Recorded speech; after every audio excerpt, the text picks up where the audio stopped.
Welcome back to the Godly Young Men podcast. We are on episode 70. Hard to believe. Feels like just a few weeks ago we were doing episode 50, but No we kidding. are 20 episodes beyond on to episode 70. Appreciate you joining us for this week's episode. I'm going to give Joe full credit. This was his idea, and I'm very excited to get into this episode. I think it's going to make for a very interesting, kind of a fascinating episode. Might not seem like it based on the title, but we're talking about motivations, and specifically motivations for guys. What motivates you to do certain things? Are those things good? Are those things bad?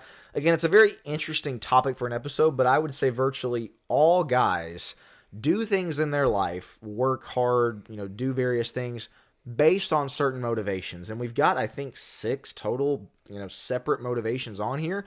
And what we're going to talk about and what we're going to discuss is basically, are these things healthy or unhealthy? Is it a healthy thing to be motivated by XYZ, or is it an unhealthy thing to be motivated by XYZ? And for some of these, it might be some aspects of it are healthy, some aspects of it are not. In fact, I think probably several of these that we have on our list, you can kind of go either way on, maybe some elements of both. But again, as you think about a lot of these questions of why do we work hard? Why do we get up every single day? Why do we strive for greatness? Why do we push for these things?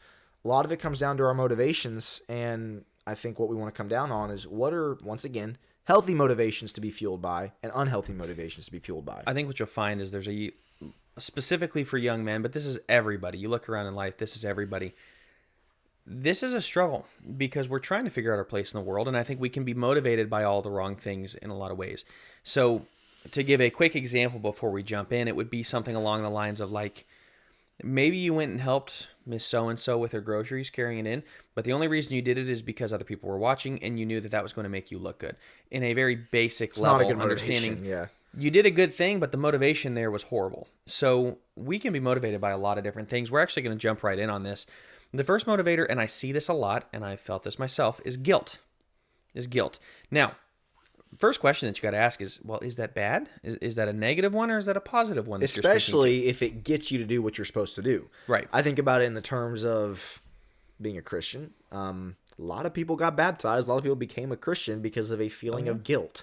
Yep. You could argue in Acts 2 on the day of Pentecost, a lot of those people after Peter's sermon felt, it says they were cut to the heart, right? You put Jesus to death. Yeah, they felt guilty, and so that motivated them to do the right thing. And so when you phrase it like that, it's like, man, that's not really all that bad of a thing, once again, especially if you are guilty. And so, in that case, they were guilty of putting Jesus on the cross. We are guilty of our sin, and therefore that propelling us to obey the gospel, that's a good thing. However, and I'll let Joe jump back in here, taking it out of the realm of becoming a Christian, is that always a healthy thing? Yeah, I think exactly what you just said. They're taking it out of the realm of Christianity is where this starts to kind of go awry. Now, I will say there's a difference between guilt and shame. Sure. Godly guilt is exactly what you talked about. It's repentance. It's turning back to God. It's, I do feel guilty when I treat so-and-so XYZ, in this way. Yeah, you probably should, right? I do feel guilty when I look at things I shouldn't. I do feel guilty when I say these words. You're supposed to. That's called a conscience, and that turns you back toward God. Shame, on the other hand, guilt is I did something bad. Shame is I am bad, and I'm broken. I can't ever, basically, I'm beyond repair, and so this is what Satan uses to keep us away from Christ. Satan's biggest lie is not that sin is fun as much as it's that you are too separate from Christ to even be worthy of him. Well, we're never too separated from Christ to turn away. Guilt is what drives us back. Outside the realm of Christianity, though, and of spirituality, guilt is where you feel you owe everybody everything. I just feel guilty that I let this person down. If I let this person down, I feel guilty if I didn't do my chores, and if I didn't do my homework, and if I didn't get an A on the test, and if I didn't come through in this way, and if I didn't, and you always end up feeling guilty toward everybody and everything in life. You're just driven by, I'd feel guilty if I didn't do these things. That, in my opinion, is not a proper motivator. Let me ask you a question, though, Joe, because as you're saying guilty in the terms of letting other people down and what are other people going to think, is there not a level of having guilt about certain things and it only affecting yourself? Because to me, that's not necessarily a bad thing, just to give a stupid example, but whenever I eat something unhealthy, that's something that, every single time I eat McDonald's, which is like twice a year at this point, or drink a Coke, which is like once a year at this point, I just feel guilty about it afterwards. And that's not necessarily for other people. That's for myself, of like, I should not have eaten that package of Oreos. I should not have eaten that quarter pounder with cheese. I should not have had that cherry Coke. Whatever it is. That is, to me, a little bit, and even, again, use a different example. Man, I didn't study my Bible today. I kind of feel guilty about that. There's still not really other people being involved in that. It's still just kind of myself. So I guess my question is, would you say that's still unhealthy, or would you say that that's maybe not as bad of a thing? It can be if it's taken to the furthest extent of you, and it kind of depends on, okay, I feel guilty about it. I'll just do better next time. Done. That was nice and easy, right? I felt guilty about it. There, I'm not going to eat the Oreos next time. I'm not going to eat the Oreos next time. Okay, mission accomplished. That was probably a good guilt. But those that are constantly in a perpetual state of guilt are those that are feeling guilty about every last thing they do. Well, I could have done this, and I should have done that, and boy, I wish I would have done that better. Second guessing everything. They second guess everything, and they live in a constant state of guilt. Well, I studied my Bible, but it wasn't long enough today. I only studied for 15 minutes. So they still feel guilty. Even though they got it done, they're still driven and motivated by guilt. And ultimately, it comes from, again, just this feeling that you owe even yourself or you owe everyone. You're constantly indebted to somebody else.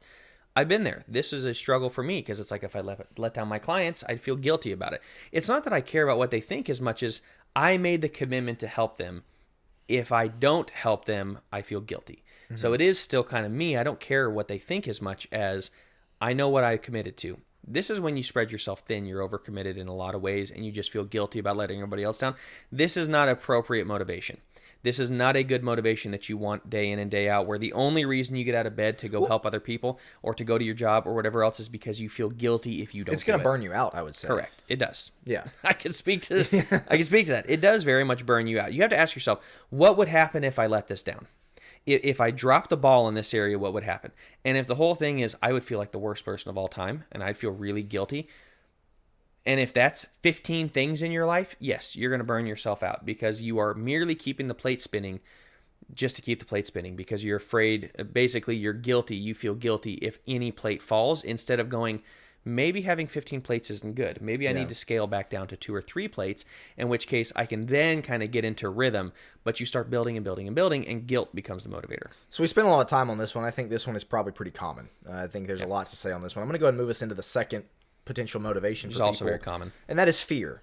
Fear of certain things. So for instance, if I don't do this, oh my goodness, what's going to happen? Everything's going to fall apart. My life's going to fall apart. My marriage is going to fall apart, whatever it is. And so doing things out of a motivation of fear, and why I'll just kind of give my take, and then I'll let Joe kind of give your thoughts and then take us into the next one. Why doing things out of fear is probably not a very healthy motivation either is because, once again, it's not giving you anything to look towards in a positive sense. And anytime, as again, staple of ours, staple of Joe's, if you're running away from something versus running towards something, you are going to burn yourself out. You're not going to look at life from a positive angle. You're going to be looking for the negative in things because everything is about fear. Everything is about looking over your shoulder. Like, once again, am I doing enough? Or, oh man, what's going to happen if this? Can you imagine living 85 years of your life with that's your motivation is fear? It's just not a healthy thing. Yeah, no, this is from, as you already spoke to, you're afraid of letting other people down. You're afraid of failure. You're afraid of rejection. You're afraid of messing something up. You're afraid of messing your kid. As a parent, you can be full of fear. I'm afraid to mess my kid up. I'm afraid that I'm not giving them the nutrients I'm supposed to. I'm afraid I'm not being the spiritual parent that I need to be. I'm afraid that I'm not setting them up for success in all of the, especially as a homeschool parent, in all the things that that we're teaching them. I'm afraid that they're going to grow up and choose bad spouses. I'm afraid. This is just in the realm of parenting. Think about all the other realms of life that you can get into where fear motivates you more than anything else. I'm afraid of losing my house, so I get up and go to work every day. Well, yeah, there is a certain level, again, that's healthy in that because, you might lose your house. If you're a bum, you probably should feel fear that you're going to lose everything. But if that's the only thing that motivates you day in and day out, time and time and time again, it creates, once again, burnout, where you're just sick of running from things. Like, I don't care at this point. Fear can motivate to a certain extent, but it's kind of the same idea as you're running from the bear. People can do amazing things when they're running toward a goal. They're running toward, and you say, well, the goal is survival. Yeah, but interestingly, we don't actually run as hard or as far. Maybe we run harder, but we don't run as far when survival's on the line. And so people do get tired, and then the bear ends up getting them. It's just a phenomenon in our mind for whatever reason. Fear doesn't always motivate the way we think it does. And so having our life built around, what if I mess this up and, everything might fall apart. It's all on my shoulders. And so therefore there's a lot of fear if I let people down.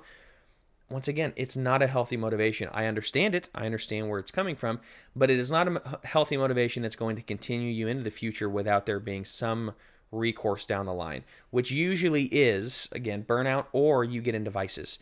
Yeah. You start running from all the things you fear into porn. You try to escape, yeah. You escape into vaping. You escape into, for young kid stuff. As you get older, alcohol, drugs, you escape into... You cheat on your spouse. Cheat on a spouse. I mean, it gets into really bad things because you're constantly afraid of letting other people down, or you're constantly afraid of what might happen if you're a failure in life. That's no way to live. Yeah, so I'll introduce the third one. Sorry, you're introducing. I'm kind of taking over. You're good. That's really good stuff. The third motivation I would say is a motivation to just prove people wrong. Kind of the chip on your shoulder. I'm gonna set out to prove people wrong. They said this about me. I'm gonna prove them wrong. There's areas of this where that could very much lead to success. I know Joe's read both the book about Elon Musk and the book about Steve Jobs, where that very much was their motivation. I'll let you speak to that here in just a second, but they wanted to prove certain people wrong, and so that motivated them to be some of the most successful people that this world, this society has ever seen. You see that with athletes a lot. I think about a guy like Baker Mayfield, who is, if you're not a sports guy, you're not going to know who that is, but he's a quarterback in the NFL, just took the Tampa Bay Buccaneers to the playoffs. He's not the most talented guy in the world. He's like 6'1". He's not very talented athletically. Doesn't have the best arm. Can't run the fast or anything like that. He's built a great college career for himself. He was drafted number 1 overall. He's built a pretty good NFL career for himself. Not Hall of Fame or anything like that, but again, just took a team to the playoffs. He very much has that mentality of like, I am going to prove people wrong. I've got a chip on my shoulder, and it served him very well. The problem with that is there's still some level of it where it is unhealthy. I would say, first of all, because you're still doing it for other people. Yeah. You're still doing it so that other people will look at you and go, man, I was wrong about them. They really did prove me wrong. It's still for other people. And I think it's still kind of I would say, running away from something. You're running away from other people's poor view of you. And once again, I just think it can also feed a very self-interested, a very, very arrogant mindset of, I'm just going to do it to prove them wrong. It's not the healthiest thing. What would you add to that? Everybody saw The Last Dance or a lot of people saw The Last Dance with Michael Jordan. Propaganda machine. No, yeah, exactly. Exactly. From Michael Jordan and his buddies about how great he was. Great. Talk about self-indulgence. Yeah, no kidding. Break. But time and again, and to me, it was personal and becomes a meme online, right? But I took that personally. And I took that personally. And I took that personally. Like, you took everything personally, but it was motivating, right? Yeah. He just wanted to prove people wrong. He had that chip on his shoulder, and if he didn't have one, he'd manufacture a chip on his shoulder. But can I make a point with that real quick? Because you're exactly right. What he's getting at is he turned into one of the greatest athletes ever because of that. I don't think I'm reading into this. He's also, to me, one of the most unhappy people of all time. He's a jerk. Yeah, you listen to his Hall of Fame speech where it's supposed to be a celebratory moment. He's very reflective. No, he was taking hit jobs out on people, like attacking. You said I couldn't do it, and here I am attacking people in his Hall of Fame. It's because he's not very he's not happy. Right. He's still trying to prove people wrong. That's not a place you want to be in life. Well, and that's exactly it. Which is, to every Michael Jordan story, to every Baker Mayfield story, to every Steve Jobs and Elon Musk story, there are 10,000 revenge fantasies where the person had a chip on his shoulder and it went wrong. It didn't work out. Yeah, you heard those, but the person just ended up being a bitter jerk who is reliving his glory days, and we see a lot of this, reliving the glory days from college when they did feel like they were on top, and from then on out, life is all downhill, basically, boy. It's never worked out. But they've always had this chip on their shoulder. It's not the fantasy you think it is. That one day I'm going to walk in the room and everybody's going to bow down and go, we were wrong. It doesn't work that way. It does not, yeah. It does not work that way. And even if they do, what do you gain? You proved them wrong, and you ended up being way more valuable than they thought. Good for you, buddy. Yeah. And then what? Right? We'll always have to ask the question, and then what? This was something my dad always taught me. Okay, so everything in life goes wrong, and then what? There's always a then, and then what, right? Everything in life goes great. They see that you have value. They see for the first time in your life, wow, I was a jerk. They acknowledge they were wrong. They acknowledge. About you. They come and they bow down and they apologize for treating you so poor. And then what? You tangibly gain nothing. You're not any better off for, wow, I proved them wrong. You didn't need them in the first place. So this whole thing, this motivation of I'm going to prove people wrong, no, I don't think it's healthy. I think it is still, to your excellent point, still making other people the focal point of your motivation, hoping that they're going to see something in you. Why do you need them to? That assumes that you're giving the keys to the Ferrari to them. They get to drive your life. They get to determine whether you have worth or value, because if they don't give it, then I got to prove them wrong. And if they do give it, and then what? Yeah. Then what? Where do we go from here? So it cannot be about other people. This cannot be the motivation. I'll get us into the fourth and let you kind of go off on that one. And that is the idea of feeling worthless. A lot of people, I would say, kind of start from a deficit where they already feel worthless. And they're motivated by just trying to find some level of, they just want to be worthwhile. They want somebody to see them as having value, but they feel very worthless. And so a lot of their motivation is, can I do something of value? Can I feel less worthless about myself? This is where addiction is, is very, very It's rampant. Yeah. rampant. Exactly, is in a worthless feeling where you are always working from a deficit. You are assuming you're worthless, and you're trying hard to convince yourself and others otherwise. You're trying to get them to see, wow, you really are valuable. And so this is where the tryhards come from. This is where the people that are, they get walked all over, the chameleons that, or the Mr. Nice Guy, just gets walked all over the place. Why? Because he really just wants people to see him as worthwhile, and his entire motivation is to stop feeling worthless. Not a good motivation. Well, and why I think this is unhealthy is because to me it's based on a false premise. The false premise is you're not worthless. Right. Think about everything God did for you. Think about the value God saw in you to send his son to, take on the form of flesh, to live a life and, here on this earth when he didn't have to die for our sins. Yeah, I'd say that shows that God places a pretty high worth on you, some pretty high value on you. And for you to come back and say, no, I'm just worthless. First of all, this is a soapbox of mine. That's completely spitting in the face of God to say, I know you think that I'm worth it, but man, in order to be the martyr, I'm just going to say that I'm not. No, give me a break. Like that's such in a weird way, it's an arrogant position to say that you know better than God, that you're actually worthless when he showed the worth that he has in you to save you from your sinful, despicable state. Yep. For you to turn around and say, no, I'm coming from somewhere that's worthless. Again, it's a false premise, and again, to me, it's kind of spitting in the face of God. And so, no, I don't think that's a healthy motivation at all, because it's built on something that is not true. You have ultimate worth and ultimate value because of what Christ did for you. Again, for those of you who are Christians, for those of you who obey the gospel, you have ultimate worth in the eyes of God. And so don't be motivated from a feeling of worthlessness. I'd say that's one of the worst motivations that you can have, because it's simply not true based on again, the way God views you and the value God has in you. And the moment that you stop being worthless, the moment that you work hard enough to get out of worthlessness, then what? You got to keep it, right? Sure. You are either going to lose it or you have to maintain it. But there is no gaining it further. And speak of arrogant, how arrogant is it to think that you alone brought value to your life? That is something God and God alone can bring value to. So while I did all of these worthwhile things, I was Mother Teresa, and now I can feel good about myself. It's called works-based salvation, right? And that is you trying to create worth. And what does Isaiah say? All your good deeds are as filthy rags apart from Christ. So, apart from God.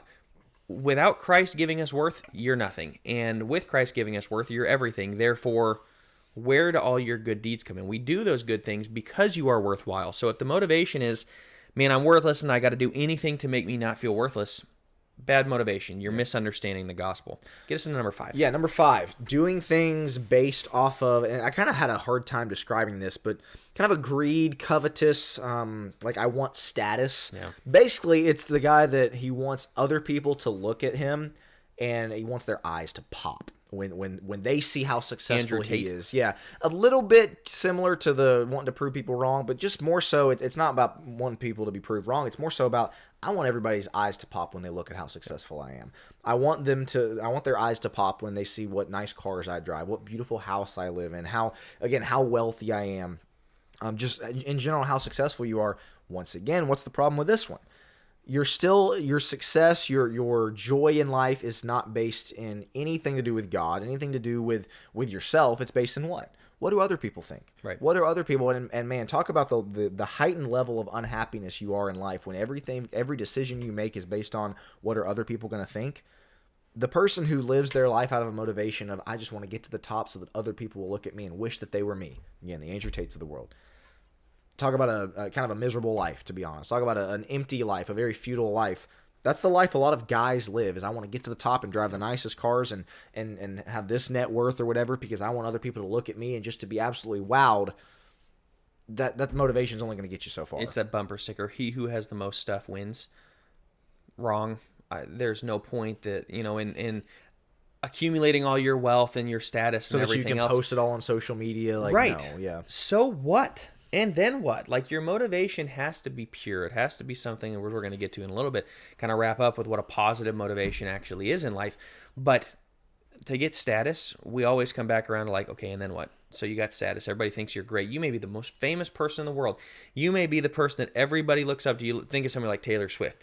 Right now, every girl in the world most famous, I would say.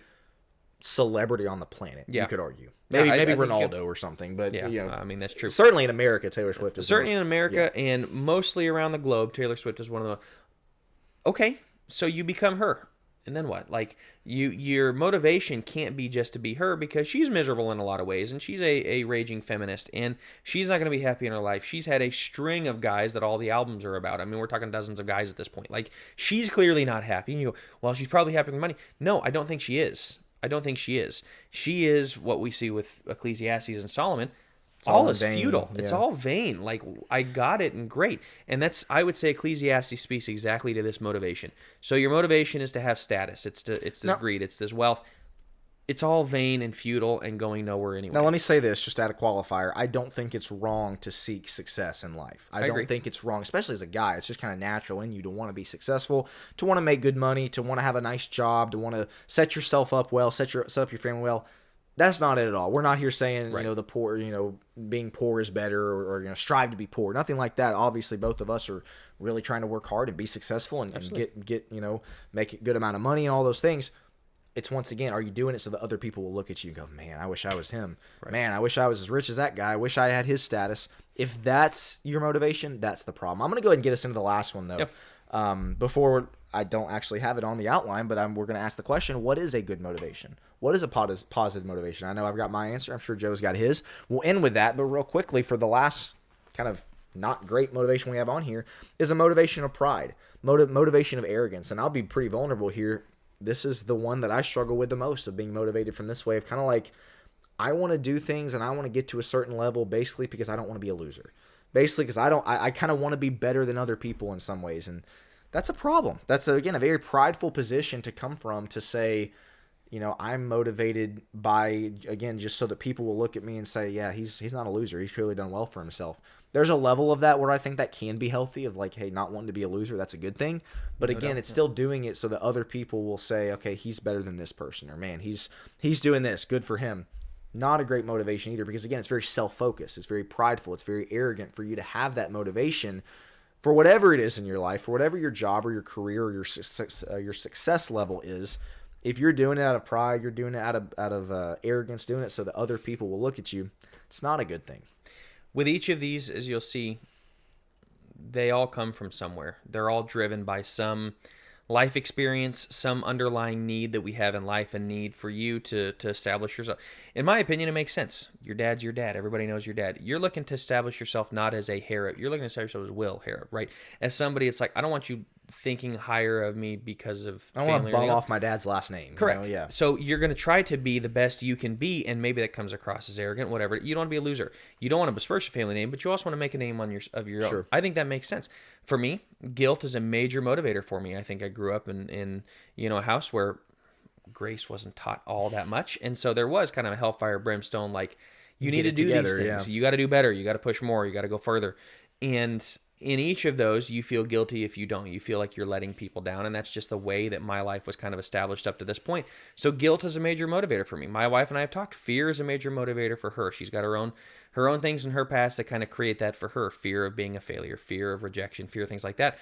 Everybody has things in life, and I guess that's what I would say before we get into the positive, that lend toward one of these things, or maybe something we don't have. Yeah, maybe multiple, and maybe some things we don't have on here as to what motivates you as a man.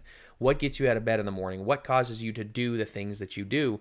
And as you spoke to, I mean, some of these, it's not all bad. Some of these have positive ends to them. Not wanting to be a loser is a good thing. Exactly. Not wanting to be a loser. That's very good. If the man who can't provide for his own family is worse than an unbeliever. An infidel, I think, is how some translations have it, right? As Paul's talking about. 1 Timothy 5, yeah. You don't want to be a loser. That's pretty positive. You don't want to be the guy. Like, there is a healthy level of guilt. There's a healthy level of fear. If I run out on the road, I might get it. Like, fear does motivate us. Where the beginning of wisdom is the fear of the Lord. Like, fear can be a motivator in proper ways. So we come to, and I'm curious your answer on this. Yeah, I was going to say, I'll go first, because Okay. I made you go first on a lot of these, Okay. and I'll let you... So I didn't put it on the outline, but obviously an appropriate question we have to ask is, what is a healthy motivation? What is a good, a positive motivation? And as I was thinking about it, for a guy, what is a healthy motivation for your earthly success, for your job, for your family, for all these things, for your spiritual life? It's going to sound super cheesy and super lame, but I think the best motivator is love. Why do I get up every single day and go work really hard at my job? I would say the main reason is because I love my family and I want to set them up well. I want them to be provided for. To me, that's a motivation out of love. Why do we do the things we do for other people? Hopefully, it's out of love for other people. Why do we want to get up every day and be the best Christian that we can be and reflect Christ the best we can? Hopefully, it's because we love God and we love Jesus. Again, pretty cheesy, cliche answer, but I think one of the best motivations you can have is do it out of love, because then where's the focus? It's not on yourself. It's on your family, other people, God. And even you could even say, why do you want to get up and be the best version of yourself? Because you do love yourself. Yeah, You want to love yourself. And so I think, again, whether it's God, whether it's your family, yourself, whether it's other people, doing things out of a love for them is one of the best ways that you can motivate. Again, I get up every day. Yeah, I want to be successful, but I also want to make sure my family's provided for. Why? Because I love my family. I do things for other people. Why? Because I love other people. I do things hopefully for God. Why? Because I love God. Yeah. That would be my answer. What's yours? That's fantastic, man. Love and gratitude is what I have. Love and gratitude. We love because He first loved us, right? We're grateful for what God has done, and so why do we act as a Christian? It is not because in some way we hold ourselves up closer to God, and that He's already made us righteous. As being made righteous, that's what I do, man. I love that He's done this, and I love God. I love Jesus for what He did, and I'm so grateful for everything that He's done for me. That's what motivates my actions. That's what motivates me being a Christian. Why do I take care of my family? Because I'm grateful that I have a family. I'm grateful that my wife chose me. I'm grateful that God blessed me with kids, and I love them to death. So absolutely, my motivation ought to be, I love this. I love my job. I love getting to help people. Yeah. I love what I get to do. And yes, and I'm grateful for it. And I'm grateful for it. And I do love myself. I do. And this is something that I work on with my clients, and I try to work on myself, is most of the time, I hate to keep bringing up addiction, but that's just what I work in a lot. We don't like ourselves. We just don't like ourselves. And so when people struggle with porn or they struggle with the addictions that I work with, a lot of them come from loneliness. I just hate being alone. Why? Because you don't like yourself. Ultimately, you can't stand being in a room with just yourself and your thoughts and where it goes, and so you act out and you do all these other things. Learn to love yourself. Learn to have a motivation where it's like, you know what? I don't need to be the very best so everybody can see. I know who I am. I know I'm not the best, but I also know that I'm not the worst, and I know I can strive harder or strive more to be the best. I have it within me to try to be the best, and that's self-love speaking. You are worthwhile. You have it within yourself to be worthy of caring for, worthy of trying, right? So I do think love is it. I think you nailed it, and I think the gratitude of life, of recognizing what God has blessed us with, and just being grateful that we get to show up to a job every day, getting grateful that we get to help our parents with our chores, being grateful for getting to make our bed in the morning just because we had a bed to sleep in. You know how many people don't have a bed to sleep in? So yeah, like you said, can be cliche. That can be, I know that every day I don't wake up going, wow, I have a bed and I get to make it. Maybe I should.